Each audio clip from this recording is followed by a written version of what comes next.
suis né dans un petit pays, non loin de l'équateur. Je suis né dans un petit royaume, sans accès à la mer. Mais malgré qu'il soit petit, les gens y sont nombreux.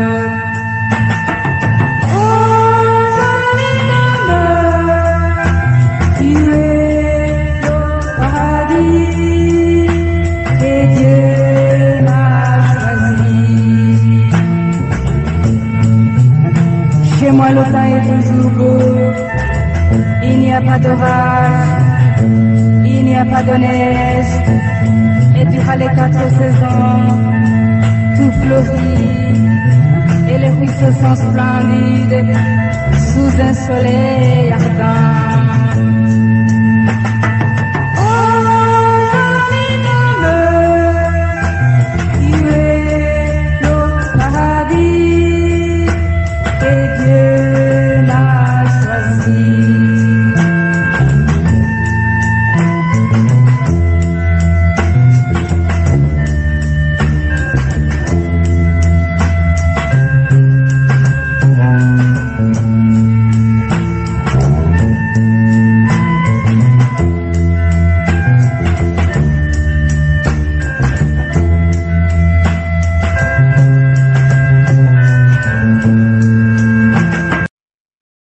Chères auditrices, chers auditeurs de la radio ITME, bonjour. Nous sommes le 14 octobre 2022. Vous êtes avec Achille Kamana dans une nouvelle émission en français. Comme nous l'avons mentionné dès le départ, on avait dit qu'on allait faire des émissions en français minimalement une fois par mois. Donc aujourd'hui, nous en faisons une autre et nous avons une nouvelle invitée. Je ne serai pas avec mon collègue Anissé Kareye. Aujourd'hui, je serai avec une invitée qui est une invitée pour la première fois dans cette émission en français, mais qui est très connue, qui est une habituée de la radio ITME dans les émissions en Kinyarwanda. Aujourd'hui, nous allons reparler du Rwanda, et la raison pour laquelle nous parlons du Rwanda,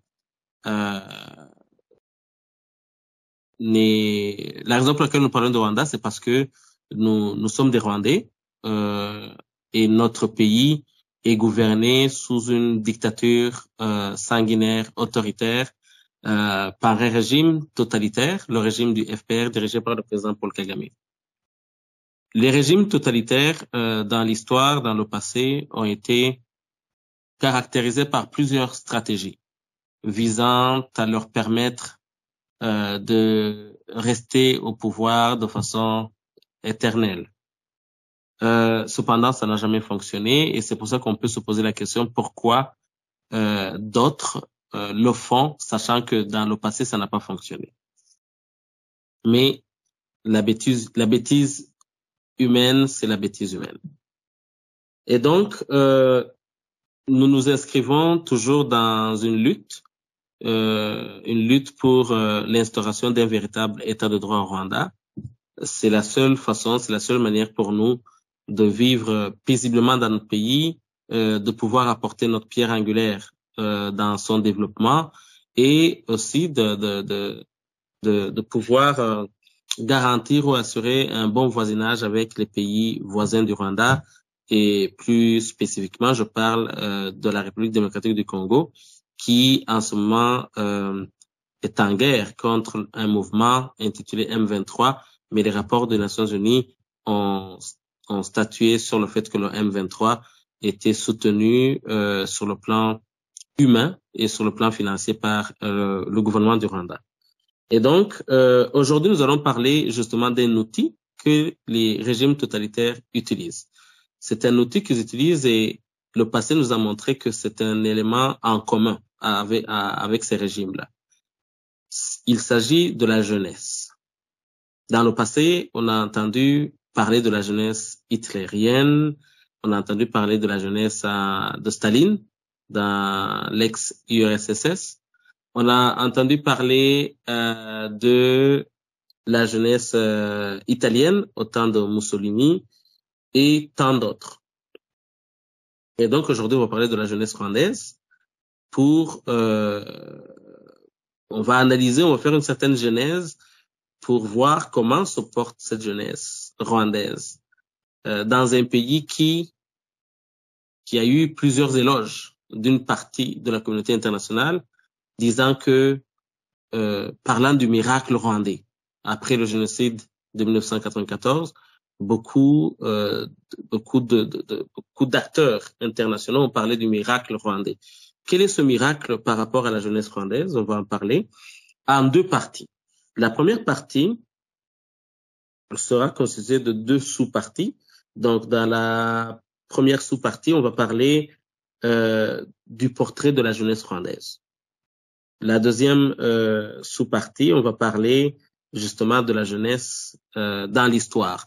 Qu'est-ce que la jeunesse a apporté dans l'histoire dans différents pays? On va pas parler de toute l'histoire du monde, mais on va essayer de parler d'illustrer l'apport de la jeunesse dans les changements politico-sociaux de certains pays ou bien de certaines nations.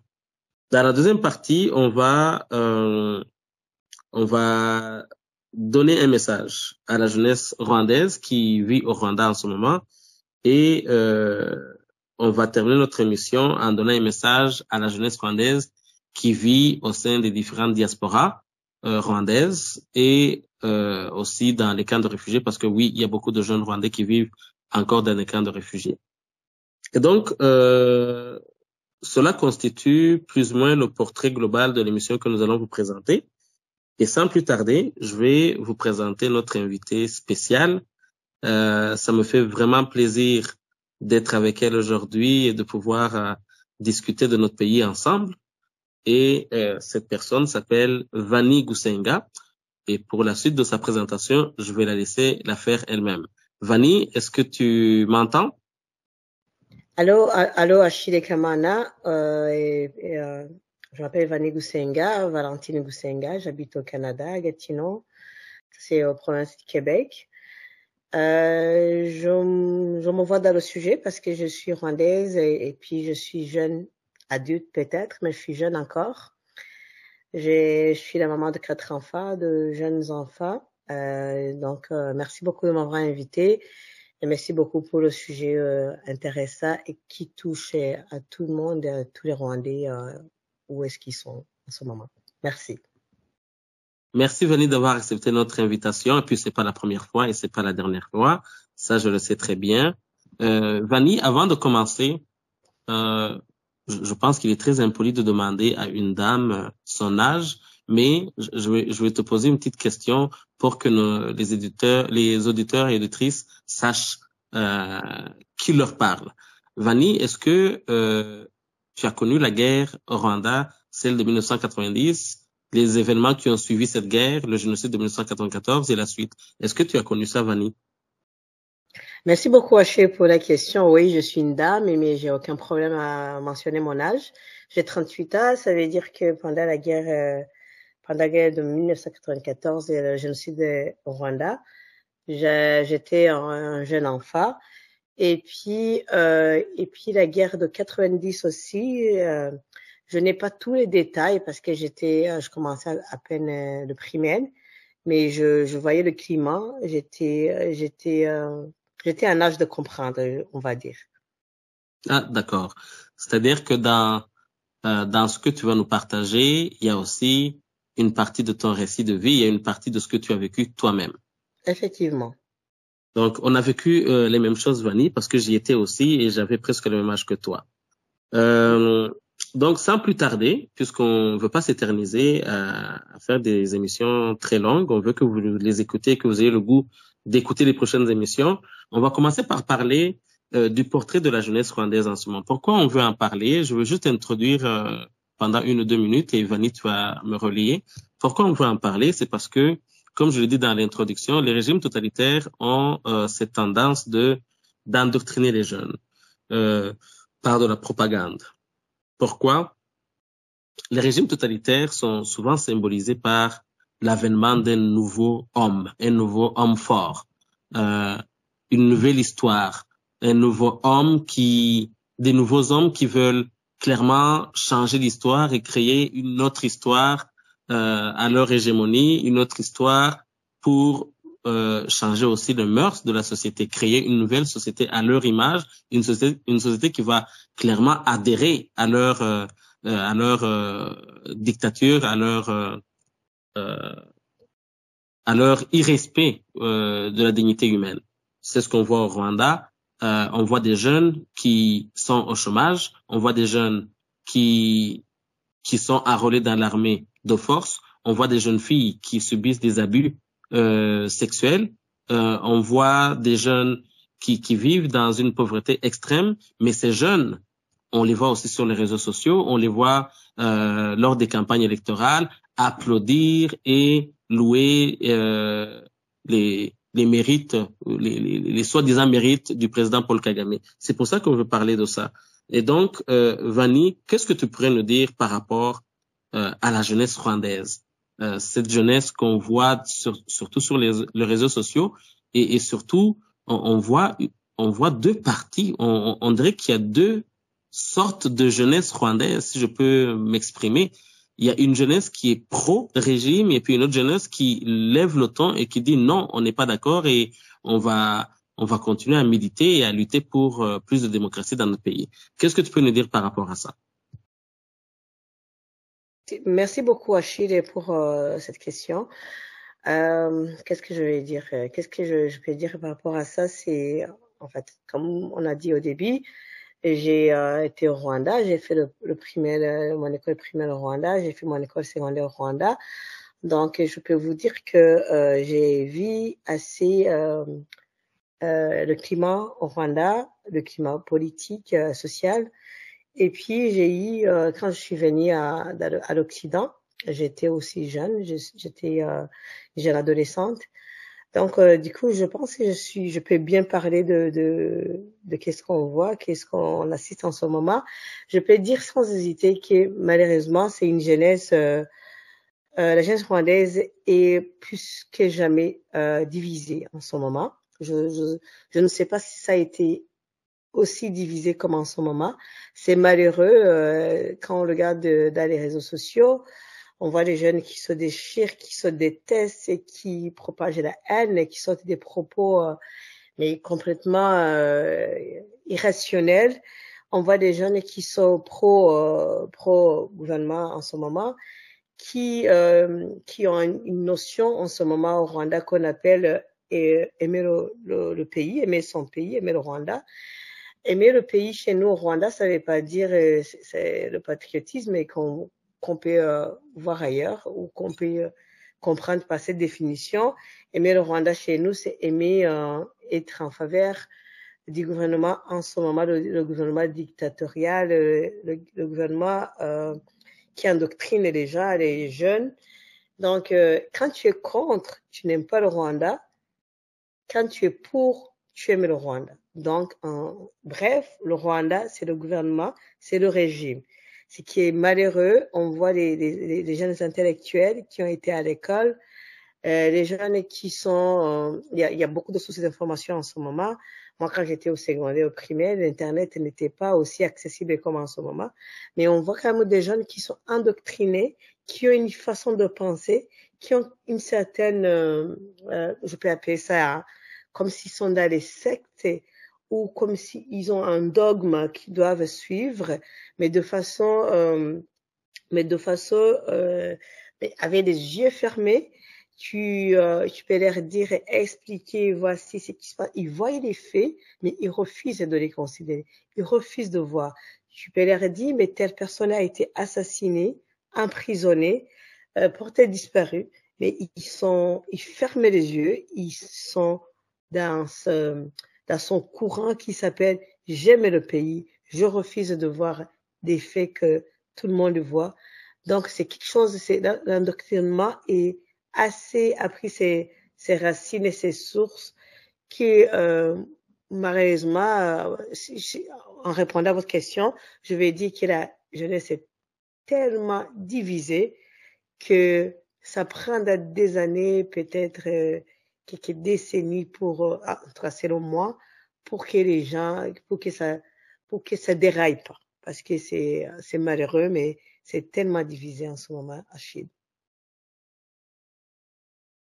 Merci beaucoup, Vanny, de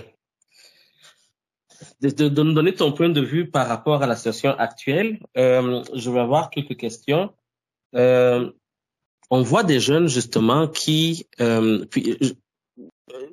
la première question que je vais te poser, c'est ces jeunes, parce que tu as dit, ils voient la réalité, mais ils refusent de l'accepter. Ils omettent de parler et d'agir en fonction de la réalité. Ils agissent toujours dans l'intérêt de leur bourreau. On peut appeler ça un certain syndrome, on peut appeler ça comme un syndrome de Stockholm, où la victime finit par affectionner le bourreau. Mais est-ce que c'est par mécanisme de survie ou bien ces jeunes y croient vraiment? Pourquoi je pose cette question? C'est parce que on voit aussi une autre partie des jeunes, justement, qui eux disent non. Et ceux qui disent non, je n'ai pas fait d'études, je n'ai pas fait de recherche scientifique pour prouver ce que je dis, mais la majorité d'entre eux, quand on les voit sur les réseaux sociaux, on voit une différence d'âge. On voit des jeunes, ce ne sont plus des jeunes, hein, mais on voit des personnes qui sont nées dans les années 80, limite fin 80, qui eux disent non à cette dictature, non à ce régime sanguinaire, et on voit d'autres jeunes qui eux disent non, nous on va bien, on a la paix, on veut plus de génocidaires, et même quand on critique le régime et qu'on n'est pas Hutu, on va nous trouver notre nom, on va nous appeler comme des déchets, hein? On nous appelle des déchets. D'où vient cette différence? Pourquoi ces jeunes ne parviennent pas à agir par rapport à la réalité, et comment quel mécanisme le régime a utilisé pour endoctriner ces jeunes ou bien pour les amener à se comporter de telle sorte? Merci beaucoup. En fait, l'endoctrinement qui a été fait au Rwanda par le régime de l'IFPR, ça a été fait sur plusieurs années et par plusieurs façons. Et la première chose, ça a été la manipulation. Donc, l'opinion publique a été manipulée. Je vais donner l'exemple. Si tu vas donner ton histoire, il y a un courant, il y a une ligne que tu dois utiliser. Quelle que soit ton histoire, quel que soit où est-ce que tu es, tu dois dire ton histoire personnelle que tu as vécue à la façon dont on t'a dicté de le faire et de le dire. Donc, il y a eu cette manipulation et on va pas oublier la peur. Il y a la peur aussi parce qu'il y a des gens qui meurent. Si tu vois les oncles, les tantes, les voisins, les amis, les gens qui meurent dans la communauté parce qu'ils ont osé commenter sur quelque chose de banal. Au Rwanda, on peut commenter quelque chose de banal sans nécessairement être dans les partis politiques et avoir des problèmes. On peut parler des chanteurs, un chanteur qui chantait la paix et qui assassinait, qui meurt. Ici, je vais mentionner le cas de Kizito. Moi, je me demande comment les jeunes ne peuvent pas avoir peur face à cette situation. Il y a la peur et la peur est réelle et je dirais jamais, je vais pas dire qu'il y a rien que. En fait, dire la vérité au Rwanda, dire ce qu'on pense au Rwanda, c'est presque suicidaire. C'est presque un acte kamikaze parce que la peur est là, la peur est fondée parce que les conséquences sont là. Les gens meurent, les gens sont assassinés, les gens sont en prison, les gens sont torturés et les gens n'ont pas les mêmes chances. Tu peux parler, critiquer et ne pas avoir droit au travail, que tes enfants ne vont pas aller à l'école. C'est vraiment la manipulation, la peur, tout ça, ça fait que les gens ont peur de parler, les gens ont peur de voir la vérité en face. Mais je suis sûre que les gens, la majorité savent c'est quoi la situation. C'est juste qu'ils ont peur. Ils ont peur. Il y a la peur qui handicape les gens, mais beaucoup de gens, ils ont ouvert les yeux, il commence à voir, il laisse seulement le temps de parler ouvertement, parce que justement, c'est de ça que je disais, il y a des conséquences quand tu essaies de critiquer le régime sanguinaire. Merci beaucoup, Vanny, pour ces explications. Je vais rajouter que il y a un mécanisme de survie, mais peut-être qu'on les excuse en disant que c'est un mécanisme de survie parce que ce qu'on devrait voir, ce seraient des jeunes qui se lèvent face à l'injustice, face aux inégalités sociales et économiques qui sévissent dans le pays. Mais on voit des jeunes qui vont surtout sur les réseaux sociaux. Je me rappelle à un moment donné Kenneth Roth, qui était le représentant de Human Rights Watch. Il me semble que c'est l'organisation des droits de l'homme. Il avait mentionné que au Rwanda, le gouvernement du Rwanda était impliqué dans des pratiques qui ne respectaient point le respect de la dignité humaine et les droits de l'homme. Et il a été insulté par des jeunes et quelques députés aussi, mais bon, c'est pas des jeunes, mais il a été insulté par des jeunes sur les réseaux sociaux jusqu'à ce qu'on l'a traité de Interahamwe. Puis les Interahamwe, pour ceux qui nous écoutent, beaucoup le savent, mais ceux qui ne le savent pas, c'est les miliciens de l'ancien régime du Rwanda qui ont participé, qui ont commis le génocide contre les Tutsis. Et donc, comment est-ce que des jeunes peuvent oser appeler quelqu'un qui n'est même pas rwandais Interahamwe? On voit aussi des jeunes qui s'attaquent à toute personne qui est critique ou bien toute personne qui dévoile qui dévoile le non-fonctionnement de l'état de droit au Rwanda est systématiquement attaqué par ces jeunes. Bon, de l'autre côté, on voit d'autres jeunes qui se disent nous avons rêvé d'un Rwanda meilleur que celui qu'on voit en ce moment. Nous avons rêvé de plus de liberté, plus de droits de l'homme.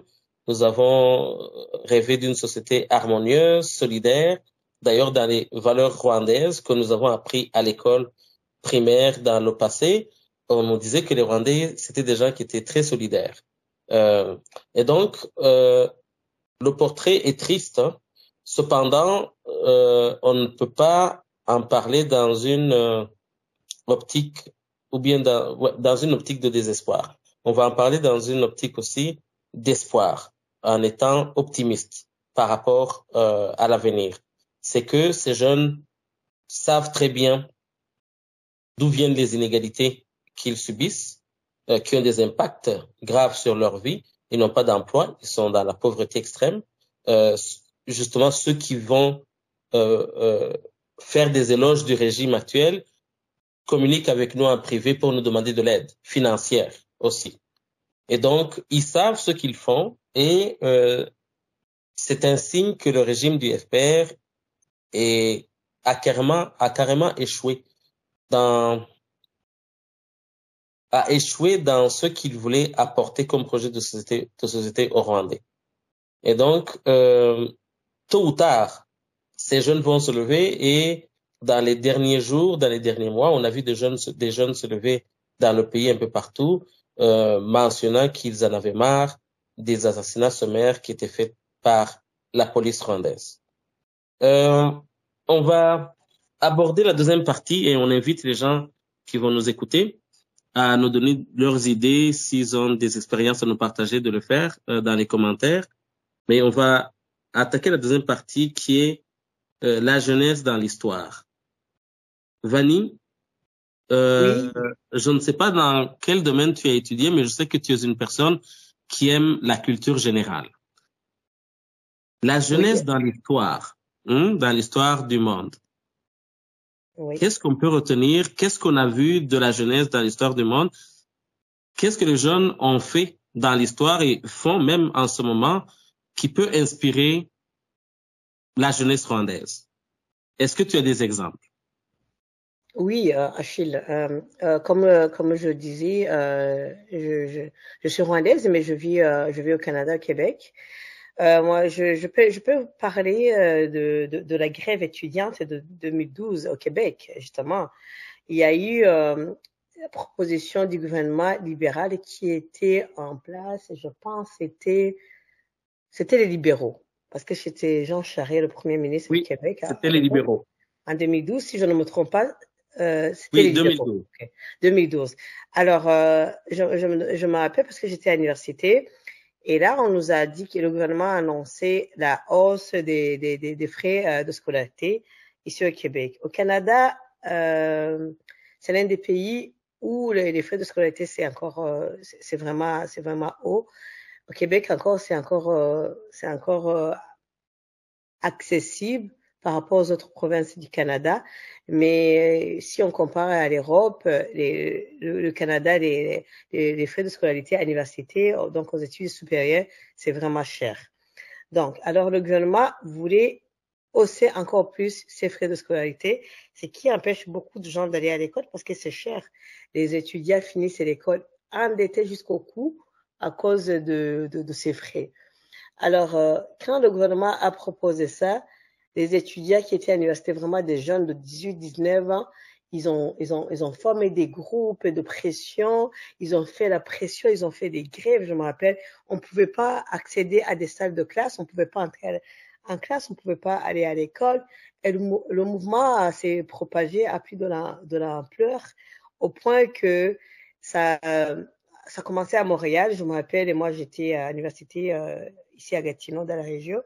Mais les étudiants, les jeunes étudiants de 19 ans, 20 ans, ils prenaient des autobus à des frais, ils allaient à Montréal, gréver, manifester, aller dans la rue, parler de qu'est-ce qu'ils pensaient de cette proposition du gouvernement.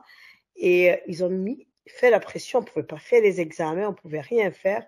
Les universités étaient fermées parce que les étudiants faisaient pression, ils étaient là matin, midi et soir pour faire comprendre les points de vue, pour dire écoutez, déjà on paye à peine et déjà on finit un étudiant normal, pas normal, je vais dire moyen au Québec, finit l'école tellement endetté que il va payer presque pendant 20 ans de sa vie, si on va compter l'argent de logement, de vivre, d'avoir une petite famille ou quoi que ce soit d'autres projets, ça devenait vraiment de plus en plus difficile. Alors, ils ont fait la pression. Je vais jamais oublier qu'ils ont fait tomber le gouvernement du Québec de l'époque de Jean Charest, le gouvernement donc libéral, et ça stoppait et en plus ça stoppait les hausses de ces frais. Donc, je donnais cet exemple de où est-ce que je suis pour dire que les jeunes peuvent faire la différence. Les jeunes sont capables de faire la différence. Les jeunes ne sont pas obligés de suivre aveuglément l'opinion politique et des partis politiques en place. Ils peuvent changer le monde, ils peuvent changer le coin de choses. Il faut juste être éduqué et je sais pas, aller s'informer. On est tous en éternel, on veut toujours s'améliorer, je vais dire. On veut toujours s'améliorer. Il y a toujours quelque chose, il y a toujours matière à s'améliorer. Mais je pense qu'il faut qu'on soit humble et qu'on dise, qu'on puisse faire, mettre en question qu'est-ce qu'on nous dit, qu'on ne suive pas toutes les opinions, juste les yeux fermés, soi-disant on aime le pays, on peut être partisan, mais mais savoir critiquer, questionner, ça là, avec ça, si on peut critiquer et questionner de façon intelligente, de façon efficace et efficiente, moi je pense qu'on peut l'espoir et puis l'avenir, ça peut être beau si les jeunes, la jeunesse prenaient en main ce qui les appartient, parce que l'avenir, le futur appartient aux jeunes.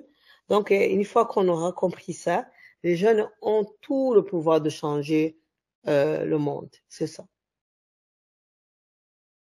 Merci beaucoup, Vanny, pour cet exemple qui illustre bien la bravoure, l'énergie de la jeunesse dans les changements sociaux. Et je tiens à souligner que ce que tu viens de dire, en fait, c'est l'esprit critique. Développer l'esprit critique par l'éducation populaire.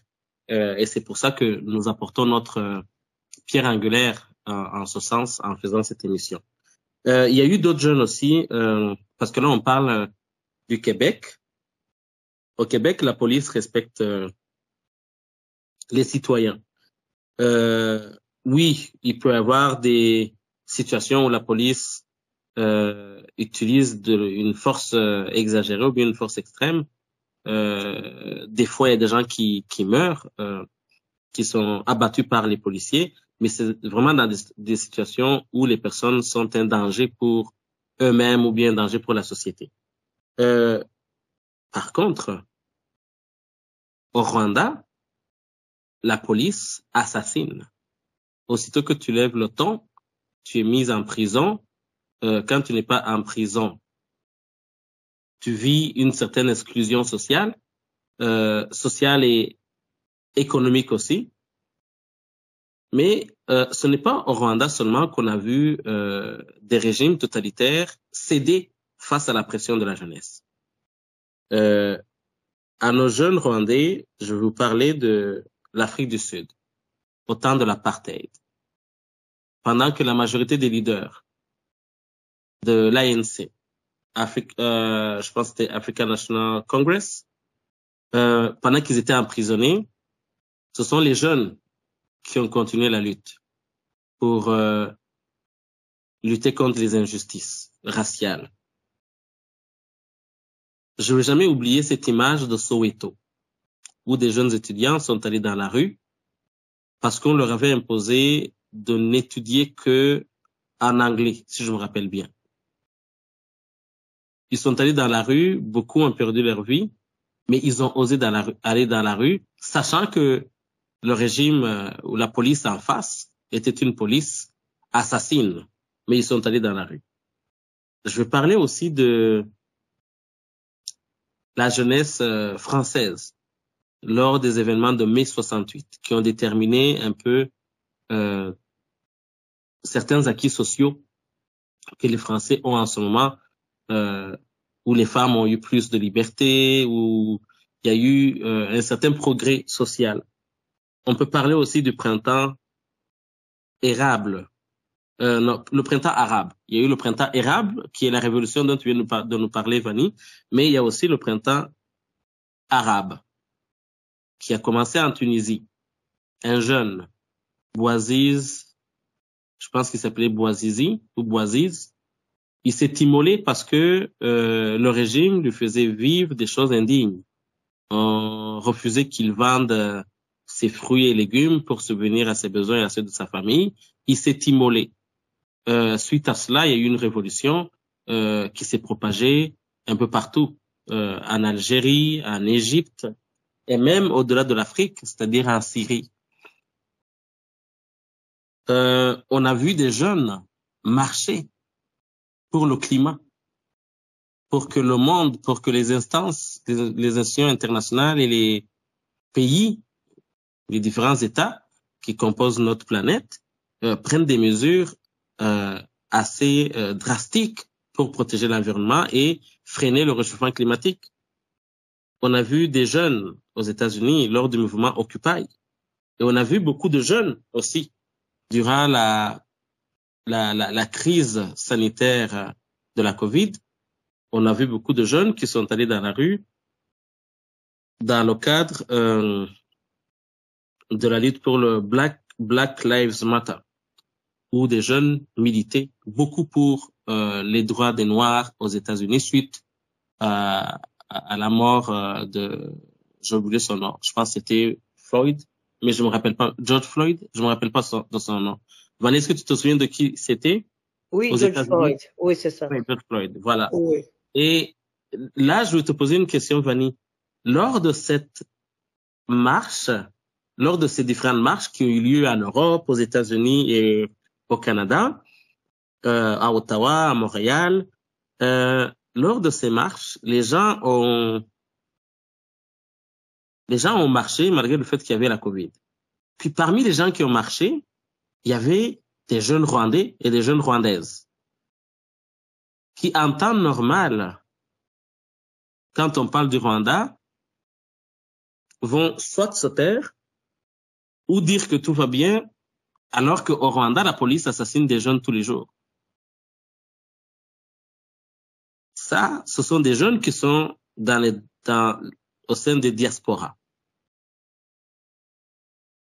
Cette question que je te pose introduit la deuxième partie de notre émission, où on voulait clairement donner un message à la jeunesse rwandaise qui est au Rwanda, mais aussi à la jeunesse rwandaise qui vit au sein des différentes diasporas ou dans les camps de réfugiés.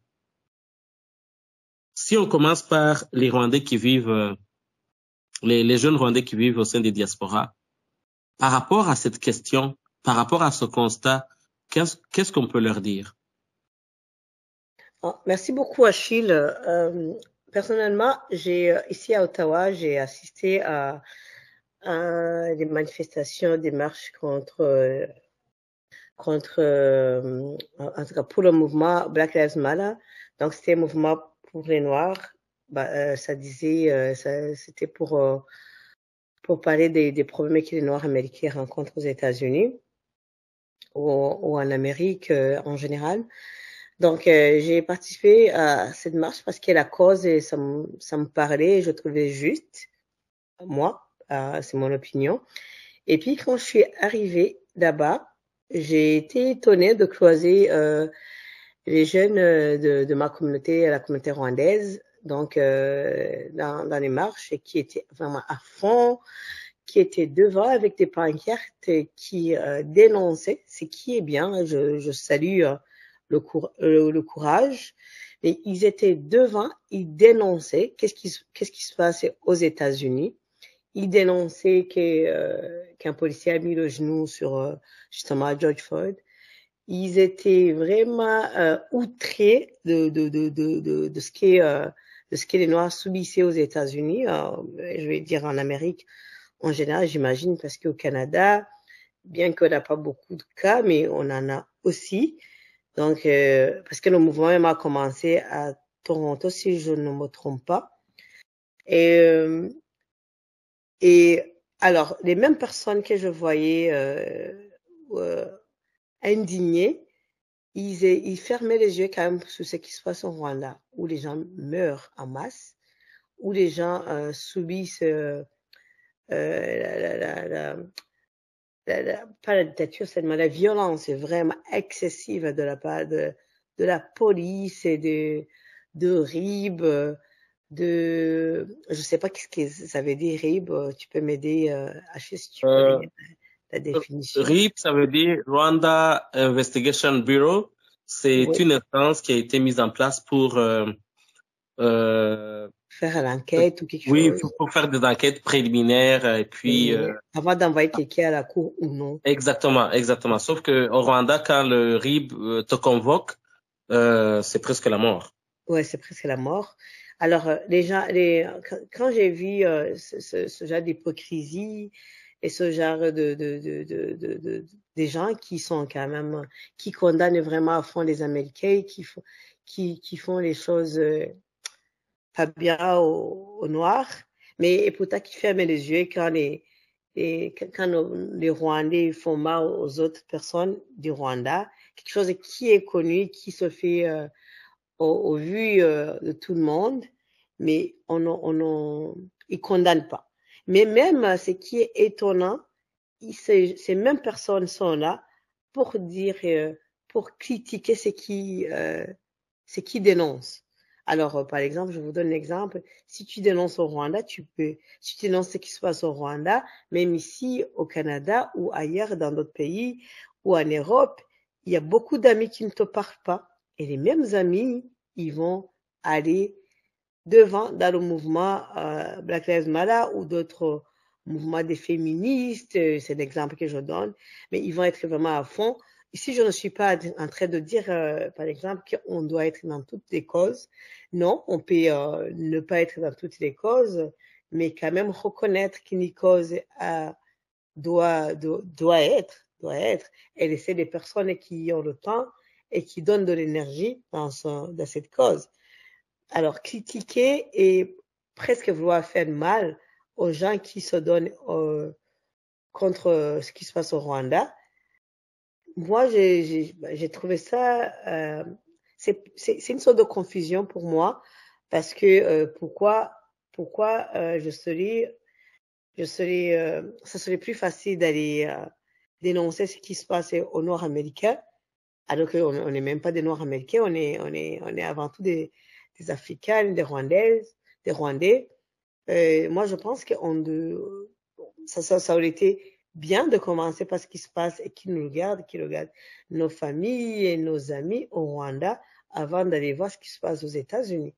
Alors, donc, c'est ça, moi, c'est ça, quand je dis que les jeunes de la diaspora aussi, ils ont besoin des médias qui leur montrent un vrai portrait du Rwanda et non les médias présentés par le FPR qui vont beaucoup plus endoctriner, qui vont beaucoup plus imposer une façon de penser aveugle et de façon c'est pas fait par accident, c'est prévu, c'est fait consciemment. Ils veulent que les gens n'arrivent pas à changer, donc n'arrivent pas à changer, n'arrivent pas à penser d'eux-mêmes. Donc moi je pense qu'il est le grand temps que ce soit pour nous les jeunes de la diaspora ou les jeunes du Rwanda d'avoir un esprit critique, de pouvoir aller chercher de l'information, parce que maintenant l'internet a facilité les choses. Je sais qu'il y a des gens au Rwanda, les gens sont payés pour aller parler pour les choses qu'ils croient pas dans les réseaux sociaux, mais moi je pense que les jeunes justement doivent condamner et être contre ce genre d'action, parce que justement ça ne fait que nous amener en arrière. Je vais rappeler que le Rwanda a toujours été un pays où les gens suivent les autorités les yeux fermés, parce qu'on va voir dans le génocide quelqu'un qui dit oh, moi j'ai tué mon voisin parce que le préfet l'avait demandé. Juste pour ça, juste comme ça. Moi je pense qu'il est grand temps qu'on avance, qu'on ait ce genre de faire, parce que il y a des millions de personnes qui sont mortes et il y a des personnes qui continuent de mourir juste parce que on peut pas être bienveillant, on peut pas être à la place de l'autre, juste parce qu'il faut suivre, être partisan des mouvements, des fois que nous on ne gagne rien en fin de compte. C'est ça. Merci. Merci beaucoup, Vanny, encore une fois pour cette réponse ou cette illustration plus que complète. Je vais rajouter sur ton message, c'est vraiment un petit ajout, mais je vais m'adresser à ces jeunes. Certains connaissent la réalité de notre pays, d'autres ne la connaissent pas. Ceux qui ne la connaissent pas, tu viens de leur parler. Allez vous informer auprès de plusieurs sources différentes. Comme ça, vous allez faire votre part de choses. Vous allez analyser et vous faire votre propre idée de la réalité du Rwanda. À ceux qui savent ce qui se passe, vous avez une responsabilité directe ou indirecte dans le maintien de ce régime qui est totalitaire, autoritaire et sanguinaire, face à son propre peuple et face à certains peuples africains.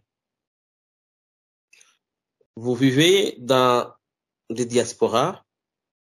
Ceux qui vivent dans des diasporas situés dans des pays développés, dits développés ou avancés, comme le Canada, les États-Unis, des pays d'Europe, l'Australie, la Nouvelle-Zélande, etc., vous jouissez de la liberté que ces pays vous offrent. Cette liberté a été acquise parce que il y a des gens qui se sont battus pour et qui acceptent de vous partager cette liberté. Lors des élections, vous participez de façon éclairée aux élections. Vous avez des débats avec vos collègues de travail, vous avez des débats entre vous sur pour qui voter. vous avez des divergences d'opinion par rapport à la politique de vos pays d'accueil. Et tout ça, vous en profitez. Vos droits sont respectés. Vous avez besoin de services. Les institutions vont vous donner des services dans une logique d'égalité ou d'équité. Vous avez des difficultés, maladies ou quoi que ce soit, vous allez bénéficier de toutes les allocations qui existent dans ces pays. Tout ça, ça s'appelle de la justice sociale. Ça s'appelle de la démocratie. Ça s'appelle de la liberté.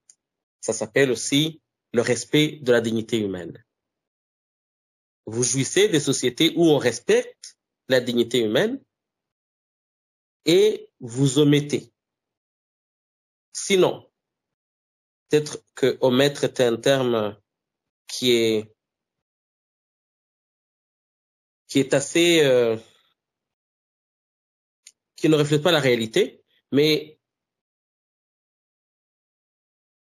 la vraie réalité, comme Sankara le disait au sommet de l'OUA, il y a une certaine complicité avec les gens qui sucent le sang de vos concitoyens et concitoyennes.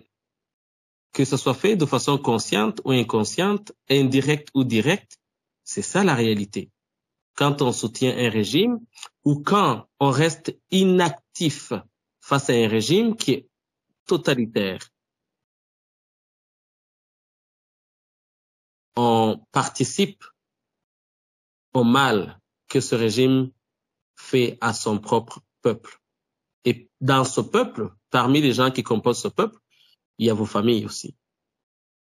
Et je pense que il faut sortir de ces partisaneries, de dire tel et tel, sortir tout simplement de cette logique qui est souvent amenée par les dictateurs, de nous faire comprendre que les problèmes de certains sont posés par d'autres personnes, pendant que le réel problème qui est au Rwanda, c'est le manque d'un véritable état de droit qui pourrait garantir à tout le monde une certaine chance pour se réaliser dans la vie.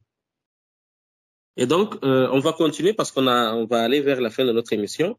Qu'est-ce que tu pourrais dire à la jeunesse rwandaise qui se trouve au Rwanda, Vani? Tu en as parlé brièvement, mais par rapport à leurs droits, est-ce que c'est une jeunesse qui doit attendre que un messie ou quelqu'un d'autre vienne leur donner leurs droits sur une assiette, ou bien c'est une jeunesse qui doit prendre conscience que les difficultés qu'elle vit, notamment celles de la pauvreté, du chômage, de l'insécurité et du manque de services, tout simplement.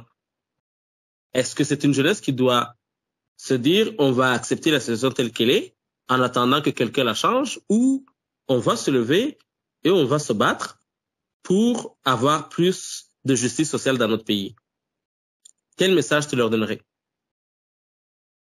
Merci beaucoup, Haché. Pour les jeunes au Rwanda, on s'entend que c'est pas facile parce que ils sont dans une situation qui fait peur, où est-ce qu'ils sont en danger.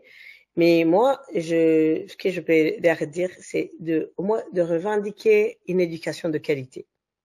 Okay, ils aiment dire, ok, on ne veut pas être dans la politique, mais revendiquer au moins l'éducation, quelque chose qui vous revient. Revendiquer des écoles. Parce qu'au Rwanda, il y a que des enfants de l'élite qui vont à l'école. Nous, à notre époque, on allait à l'école, on fréquentait les écoles publiques et on était ok. On pouvait, on était même plus qu'ok parce qu'on pouvait faire des lettres d'offres, on était capable de faire quelque chose on était capable d'être, comment je vais dire, on était capable de dire qu'on a fini l'école après le secondaire, qu'on a la base au moins, qu'on peut aller à l'université, qu'on peut choisir, qu'on peut s'orienter dans des facultés et des choses différentes. Mais maintenant, l'éducation est devenue, c'est un luxe. De toute façon, l'éducation, c'est un luxe. Mais il faut au moins revendiquer ce qui leur revient. Ok, s'ils sont pas capables d'aller demander au Rwanda les choses que eux ils appellent politiques, Je sais pas demander, ils exigeaient des temps de droit, quelque chose qu'ils pouvaient aussi faire, mais demander au moins l'éducation. Revendiquez votre éducation de qualité. Demandez que vos enseignants soient payés, que vos enseignants soient éduqués, qu'ils soient éduqués. Demandez aussi que vous soyez, que vous soyez capable d'aller à l'école, que vos écoles publiques soient accessibles et qu'ils aient tous les outils possibles pour donner l'éducation. Je vais donner l'exemple des écoles au Rwanda qui vont se calquer sur le système Cambridge ou le système américain, quelque chose qui va jamais fonctionner parce qu'on n'est pas au même niveau, on n'est pas dans les mêmes pays, on n'a pas les mêmes climats. Je ne sais pas où est-ce que ça vient cette idée. Je me rappelle qu'à un moment donné, ils demandaient aux enfants, aux étudiants d'aller à l'école comme en période de soleil. Parce que c'était on a commencé l'école en janvier parce qu'apparemment en Angleterre, les écoles commençaient en janvier. Ça profitait à l'élite qui fait l'école secondaire, primaire ou secondaire au Rwanda pour aller continuer en Angleterre. Mais la majorité au Rwanda n'allait pas aller à Londres étudier. Ils n'avaient pas ces moyens. Pourquoi les élèves, pourquoi les étudiants, pourquoi les intellectuels d'université ne peuvent pas dire non, ça ne va pas aller. On ne va pas commencer l'école en janvier pour qu'en pleine période de soleil au Rwanda, normalement, les étudiants étaient censés être en vacances, mais en ce moment-là, ils allaient à l'école. Quand en Angleterre, ils faisaient ça c'est parce qu'ils avaient l'hiver, ils avaient la pluie, en tout cas, c'était pas les mêmes climats, c'était pas les mêmes conditions. Mais puisque le Rwanda aime toujours suivre et montrer et faire comment est-ce que je peux appeler un show-off en anglais, qui est juste pour montrer qu'ils sont au même niveau et les gens suivaient. Ça, par exemple, moi, je pense que si les jeunes pouvaient au moins revendiquer leur éducation, ça serait déjà un pas de géant vers je sais pas, ça allait briser les chaînes. Moi, je pense que l'éducation, ça serait quelque chose. Je vais vous donner une anecdote vite fait. Quand j'étais au Rwanda, à l'école primaire et au secondaire, les gens de ma génération, peut-être toi, Achille aussi, tu le sais, je me rappelle qu'on nous disait toujours comment le café du Rwanda est le premier au monde. Ça, c'est vraiment quelque chose qu'on nous disait. On nous disait que le café du Rwanda est tellement meilleur qu'il est premier au monde, que c'est connu, que c'est quelque chose que le commun de mortels connaît, que c'est quelque chose.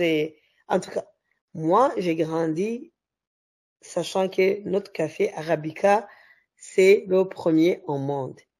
Alors, quand je suis sortie du Rwanda, et un jour, j'ai été dans une boutique spécialisée des cafés. Il y avait des cafés de plus de 200 pays de ce monde.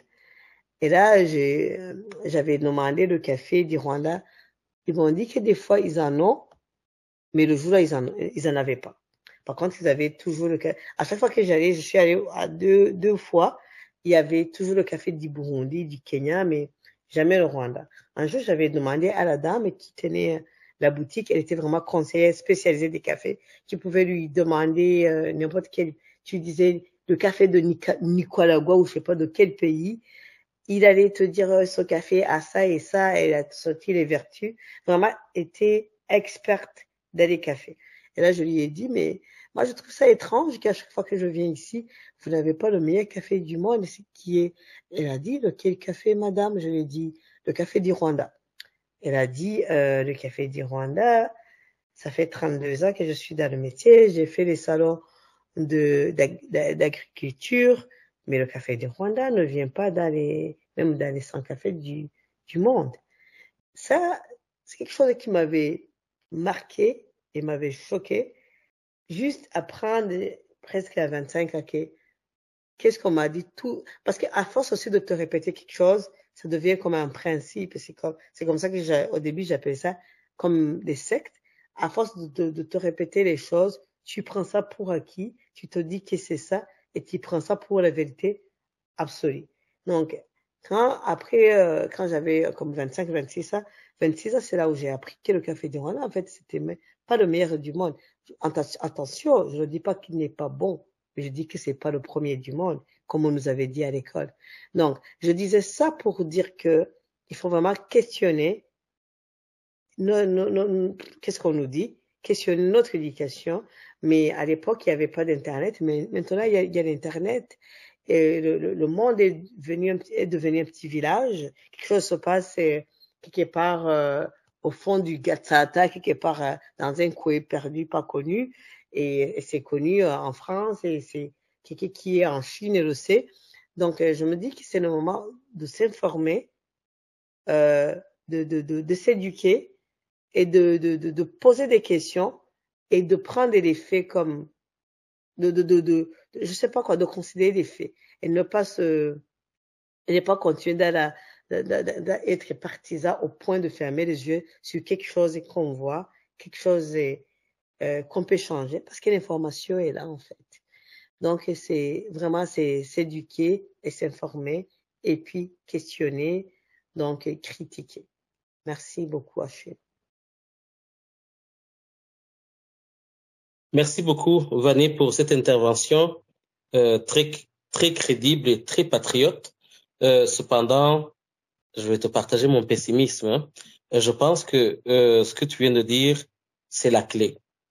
Par contre, quelles sont les chances que le régime du président Paul Kagame nous écoute et suit nos recommandations?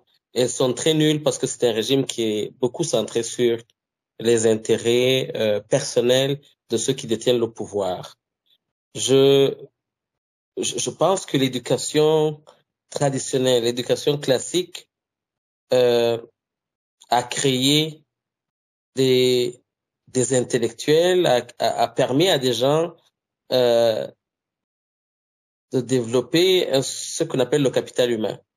C'est ça l'éducation, développer un capital humain pour que les gens puissent subvenir à leurs propres besoins, subvenir aux besoins de leur famille et du pays. C'est ça le développement du capital humain. Une certaine prise de conscience, une certaine bienveillance sociale, une certaine solidarité sociale, un certain partage des valeurs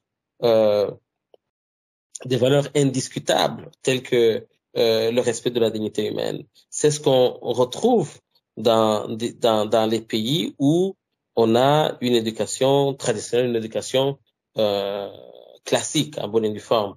Au Rwanda, qu'est-ce qu'on a, Vanny, auprès des jeunes? On a une éducation qui a été chamboulée au profit de l'élite. On a une éducation qui, je me souviens pas très bien, 2005, 2006 ou 2007, où le président Kagame avait, sous le coup de la colère, hein, sous le coup des émotions, avait tout de suite ordonné à toute la population rwandaise, à toute l'élite, surtout de l'enseignement, d'apprendre l'anglais en un mois et d'enseigner l'anglais dans toutes les matières des écoles au Rwanda, dans le système éducatif. Tu t'en souviens très bien.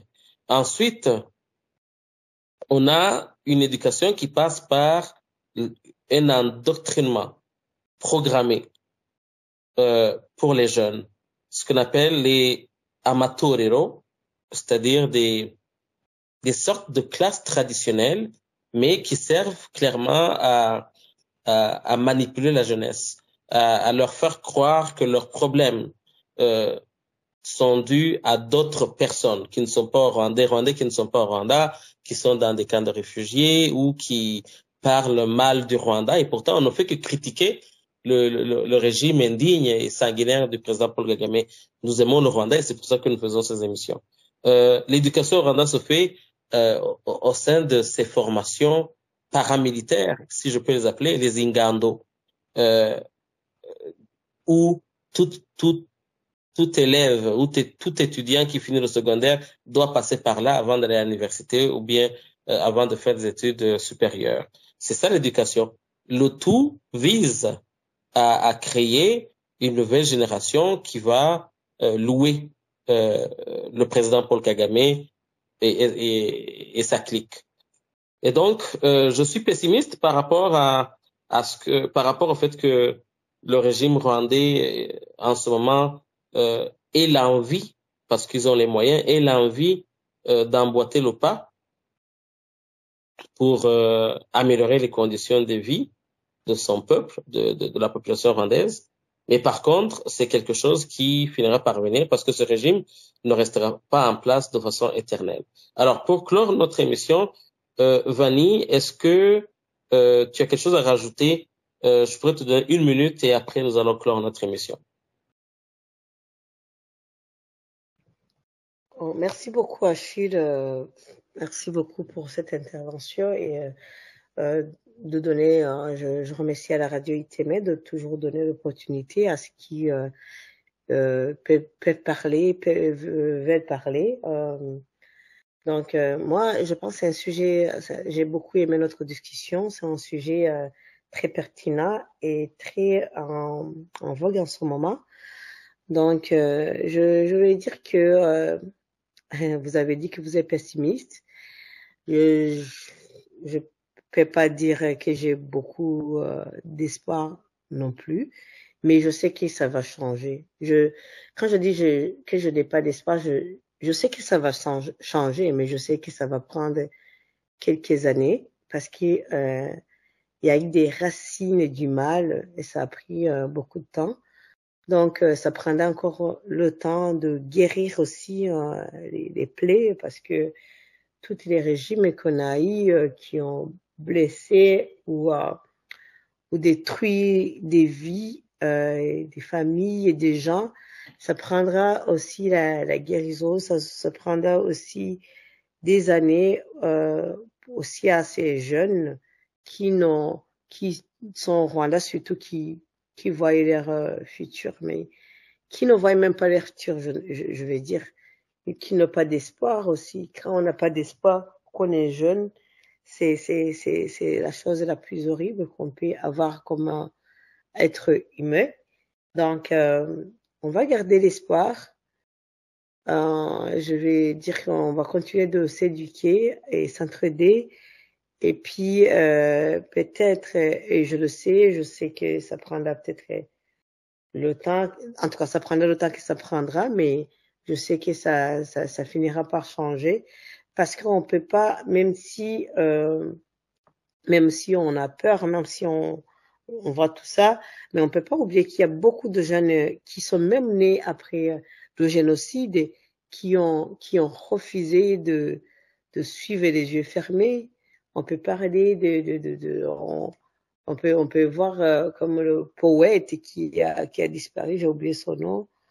Le poète, on peut voir. En tout cas, les jeunes gens, les jeunes personnes qui refusent de suivre seulement, qui interrogent, qui posent des questions qui dérangent et qui mettent leur vie en danger. Je ne dis pas aux gens dont c'est un sujet de mettre leur vie en danger, mais de poser des questions, de se poser des questions aussi à eux-mêmes, de s'éduquer et de s'exposer à autre chose parce que l'endoctrinement, les sectes, c'est un mal très dangereux pour les cerveaux et pour en tout cas pour le pays en général parce que le pays c'est pour moi je pense que le pays c'est la jeunesse.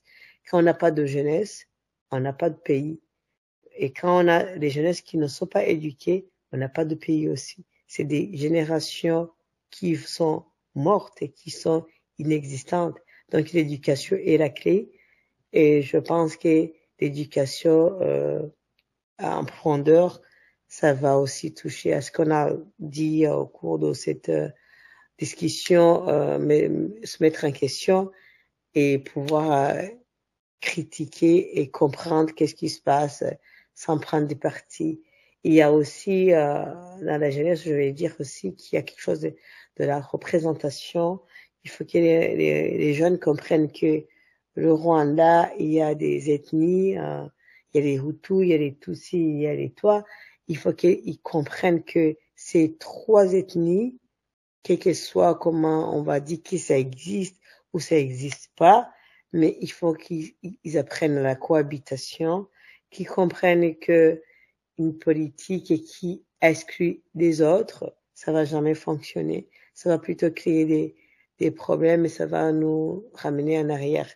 Donc la représentation, en fait, la jeunesse unie, c'est ça qu'on a besoin, unie et éduquée. C'est ça. Je finirai sur ce mot, vive le Rwanda, vive la jeunesse unie et éduquée. Merci beaucoup. Merci beaucoup, Vanny, pour tes interventions très pertinentes et j'espère que tu seras avec nous pour une autre prochaine fois. On parlera de la diaspora, on parlera justement de cette question de la représentativité, cette question ethnique. On pourra discuter sur ce sujet et voir à qui ça profite, hein, qui profite de ces divisions. Donc, je te remercie beaucoup et je vais donner aussi un message à la jeunesse rwandaise. En ce moment, nous voyons des Iraniens un peu partout dans les diasporas se lever tous les jours ou toutes les fins de semaine pour soutenir leurs confrères et consoeurs iraniennes qui sont en train de militer pour plus de justice dans leur pays. Sans entrer en détail, il s'agit d'un exemple que la jeunesse rwandaise, surtout celle qui vit dans les diasporas, peut emboîter.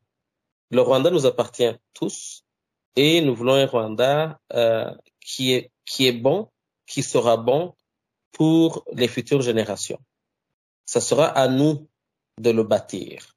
Et pour le bâtir, il va falloir qu'on soit unis sur certaines valeurs, notamment celle du respect de la dignité humaine, celle de la solidarité et puis celle de l'idéal d'une société harmonieuse.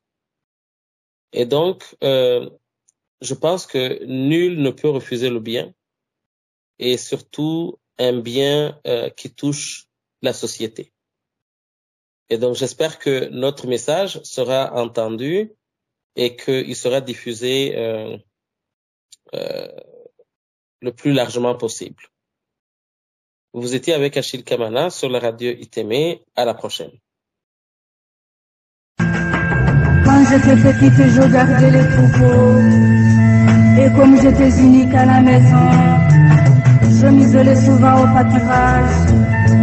J'écoutais les chansons des oiseaux et le vent soufflait et la nature me souriait partout.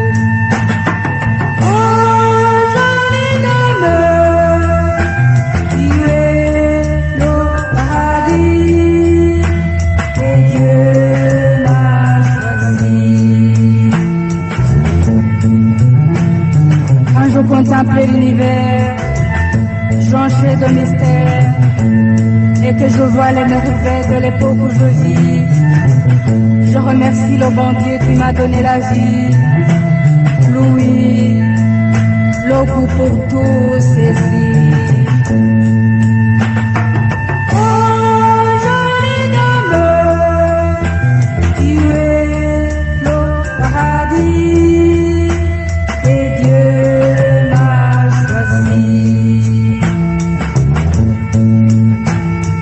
Je pouvais voyager dans le monde entier, j'aurais de quoi critiquer, de quoi apprécier, et mes connaissances seraient élargies, telle ma soif et jamais assouvie. Oh, jolie dame, tu es le paradis, et Dieu m'a choisi.